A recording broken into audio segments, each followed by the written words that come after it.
Kang Reddy, saya sih berharap ini Kopti sebagai wadah daripada seluruh pengrajin tahu tempe, ya kan? Ini harus betul-betul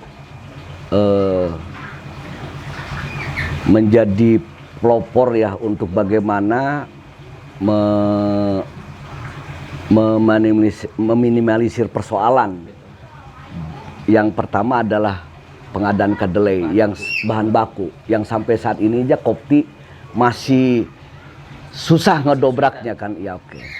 Saya tadi Pak Reddy, apa saja yang sudah dilakukan sama Pak Reddy dengan posisi misalnya koordinasi dengan Desperindak atau mungkin koordinasi dengan koperasi yang lain, biar nanti saya juga bisa ikut membantu sebagai ketua di Kopinwil Provinsi Banten gitu kan. Gimana Pak Reddy? Terakhir kita sudah berkoordinasi waktu di awal tahun kemarin kan ada lonjakan dahsyat kayak kedelai itu menginjak di angka 13.000 dan minyak goreng itu hampir di 20.000 ya kan. Itu sangat berat sekali untuk anggota kita, para produsen. Apalagi notabene tahu kita itu tahu goreng. Ya. Gitu. Terakhir kita koordinasi dengan KWH langsung. Waktu itu ya. Namun harapan yang terlalu tinggi dari kita ternyata kurang direspon baik beliau. Entah mungkin beliau belum terlalu tahu permasalahan atau nggak pernah ada yang membisikkan masalah potensi di UMKM produsen tahu tempe ini. Karena kalau kita mulasikan luar biasa dahsyatnya. Siap. Atau komoditas kedelai dan minyak goreng di Provinsi Banten saja. Bila mana mereka mengolah atau jadi mengambil alih lah, turut serta gitu. Contoh gini Pak, anggota kita di Provinsi Banten itu ada sekitar 1.900 produsen tahu tempe. Produsen tahu tempe Provinsi Banten. Paling sedikitnya 5 orang anggota. Karyawan. Iya, oke.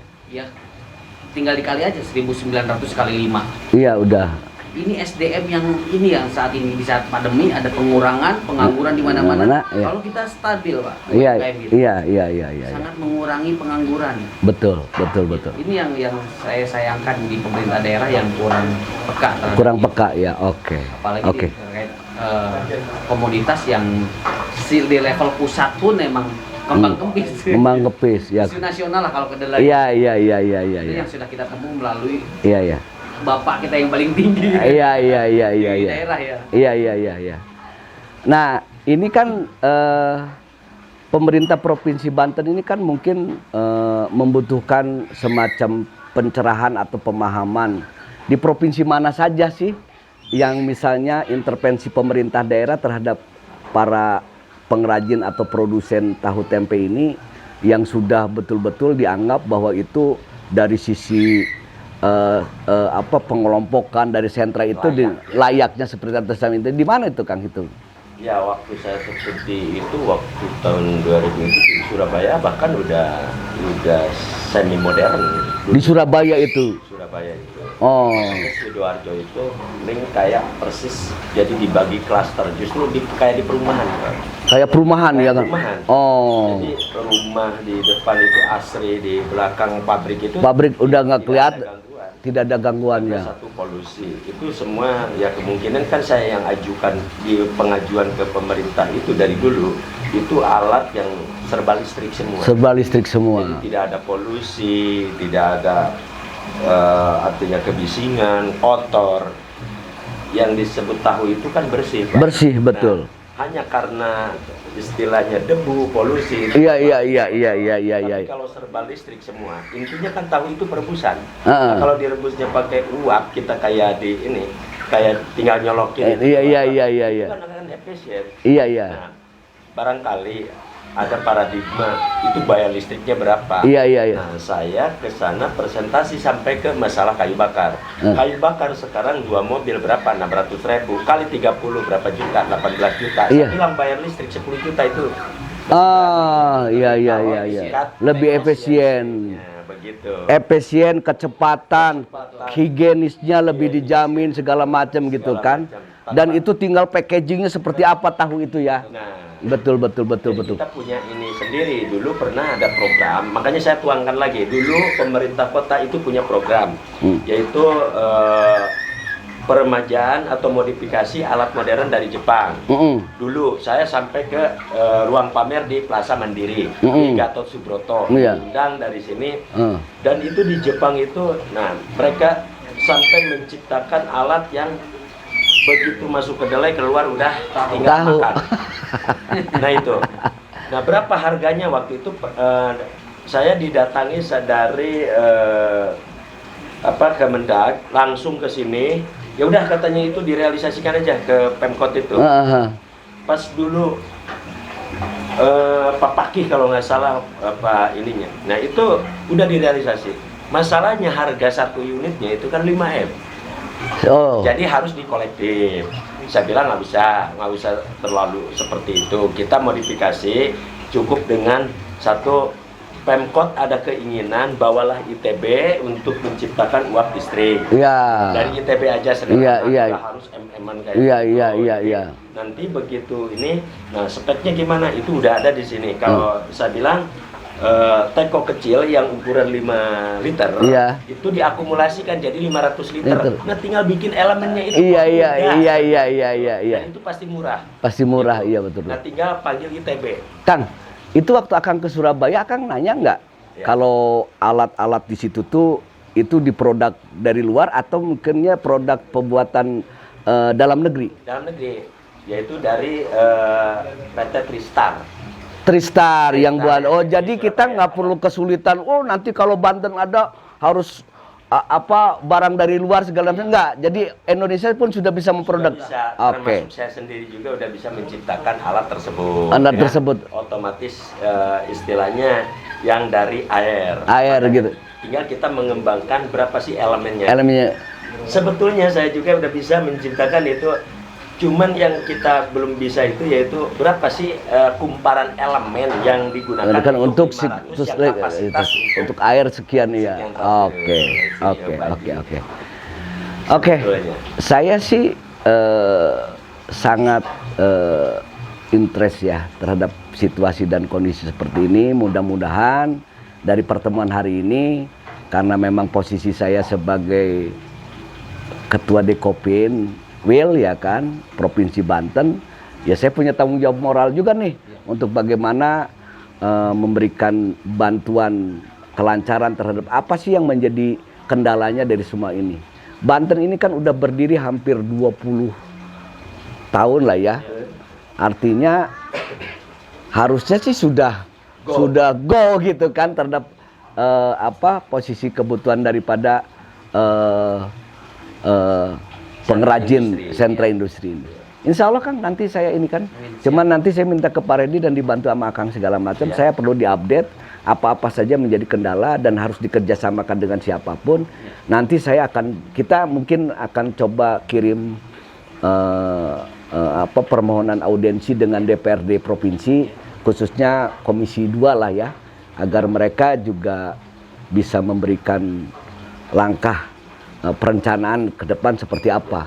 Kalaupun misalnya tidak dilakukan 2023 ya 2024. Perencanaannya yang penting pola itu sudah tersampaikan kepada dinas yang terkait. Itu pasti dinas koperasi sama dinas perindustrian ya. Oke. Sama UMKM. UMKM, iya di situ. Itu Pak. Nah sekali lagi terima kasih Pak Azhar. Mudah-mudahan ini ada tindak lanjutnya. Insya Allah. Sama ini yang saya inikan itu. Jadi dari setiap pertemuan itu mandulnya di tindak lanjutnya, bukan di masalah kaminya. Kami bersedia sangat karena antusias untuk peremajaan peralatan. Kalau ke permodalan, ke permodalan hanya itu sebetulnya isi peralatan itu udah sangat membantu. Nah terutama untuk UMKM.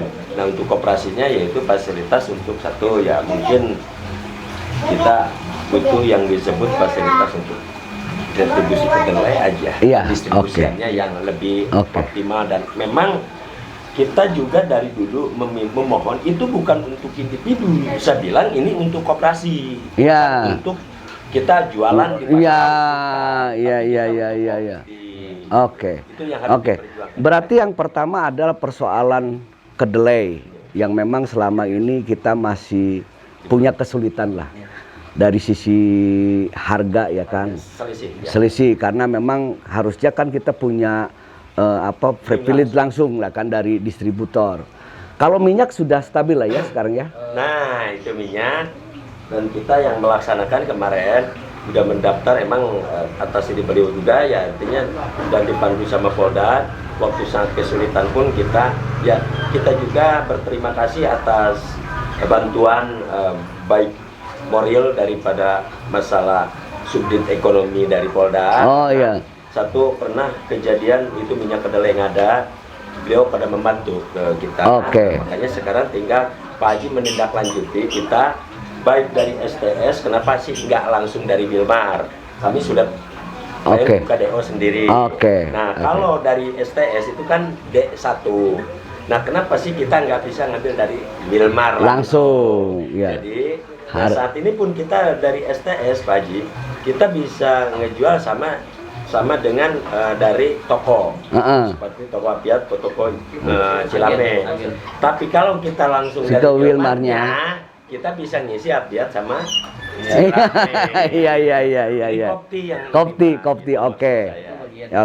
Nah, Kebengan mengisi. Oke. sebetulnya peluangnya Mungkin yang paling ini adalah kedelai, minyak dalam artian tidak terlalu sulit lah karena harga pemerintah juga udah intervensi bahwa per kilo kan sekarang di 14.000 ya kalau nggak salah ya. 12.000 benar. Harga ya sudah mulai turun ya. Nah, nanti tinggal peralatan. Nah, saya terakhir nih sebelum kita ini sekarang pengrajin ini dia sewa lahannya nih. Yang ada beberapa yang sewa, ada yang punya milik pribadi semua. Kalau yang di sini hak milik semua. Ya. Tapi intinya ketika pemerintah Provinsi Banten memiliki keinginan untuk bagaimana membuat semacam merevitalisasi dengan mereka mungkin pemerintah atas dasar dorongan DPR dan juga dinas terkait, misalnya membuat lahan dan itu dibikin sentra, itu sentra industri tahu tempe. Ini pengrajin siap pindah ya Pak? Sangat Pak. Oh, sangat gitu. Iya. Oke. Yang penting kita tuntutan ke pemerintah strategis tempatnya. Iya. Jangan terlalu jauh dari pasar. Keduanya jangka panjangnya itu artinya tidak nanti datanglah rumah atau jadi lingkungan kita yang terusir lagi. Iya. Makanya saya nunjuk ringnya itu adalah di ring Serang Timur, Pak. Serang Timur itu berarti masuk ke sana ya, ke saya bulu Nah, di sini kan. Sini. Nah, makanya gudang-gudang di situ udah bermunculan. Nah, artinya areanya ke sana mau pengembangan istilahnya lingkungan atau masyarakat udah nggak bisa, kan ada tol di Kemarin situ. Pak Kadis Disperindak itu sempat menginformasikan kepada kami ada lokasi yang milik Pemprov itu yang pas lokasinya juga di Serang Timur. Sebelah mana itu? Di sebelah PJR. Oh iya. Oke. Itu pernah diarahkan ke kita, cuma kembali lagi itu tadi. Oh iya, berarti kan kalau lahannya sudah ada, tinggal bagaimana membangun fisik dan tempatnya. Oke, kalau itu bakal jadi bukan lagi kita sulap, artinya jadi bukan lagi home industry, tapi di situ home industry tahu dan sekaligus wisata. Iya.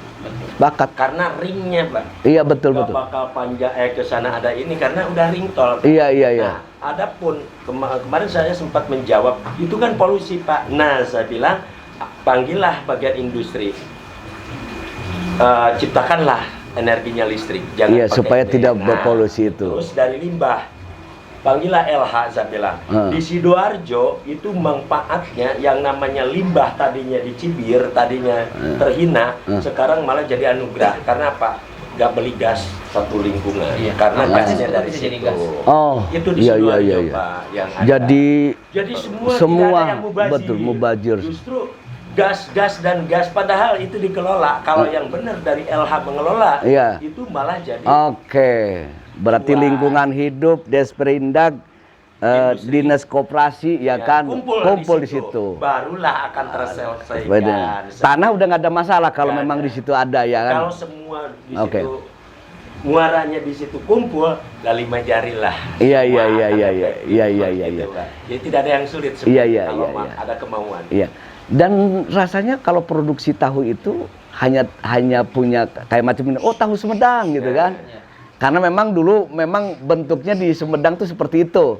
Tapi mungkin yang ada di sini tahu-tahu Sumedang itu dipasoknya dari mana? Dari Sumedang atau enggak? Bikin produk Dari di sini sini. semua. Di sini, cuman namanya tahu Sumedang. Kayak tadi. Tahu Cibuntu. Ya.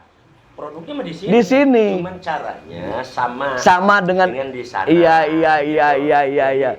Karena untuk tahu goreng, bahannya untuk tahu goreng itu buat ke tahu Cibuntu itu udah beda. Udah beda cara pengolahannya ya beda. sepakat Tahu benar. beda. juga ada. Tahu bulat ya, Iya, Pak. tahu bulat. Ya berarti kan kalau di situ dekat ya kan ada bekas pintu sentra apa. Iya, Itu di situ kan bisa dibikin orang makan dari Serang Timur bisa mampir ya. Makanya disebutlah di situ itu nanti wisata kuliner. Kuliner, Bisa. oke, Jadi oke. tahu Bandung, tahu Sumedang. Oke. Dan nanti pemerintah kota juga untuk mengadakan budget, gak harus kita minta tempat di mana-mana. Udah Cukup di situ. Oke.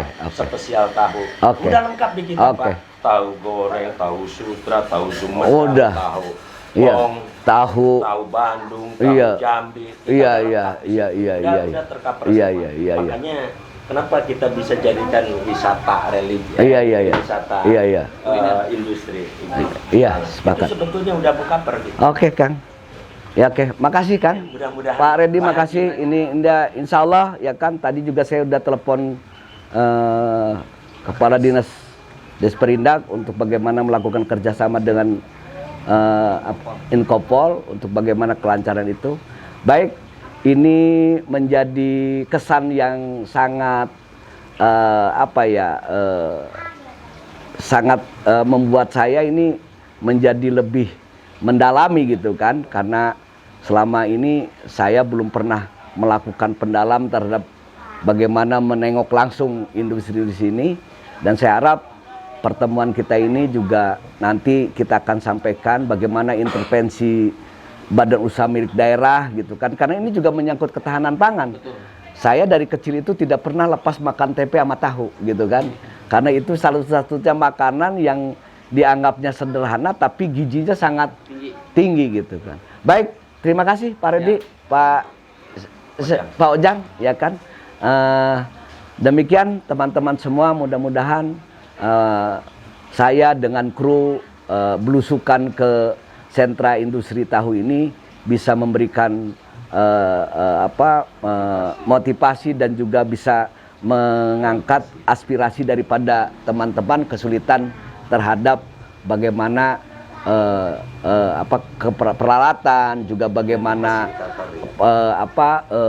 kedelai dan juga lain-lain yang menjadi meningkatkan hambatannya. Demikian bila taufiq wal hidayah. Wassalamualaikum warahmatullahi wabarakatuh. Waalaikumsalam.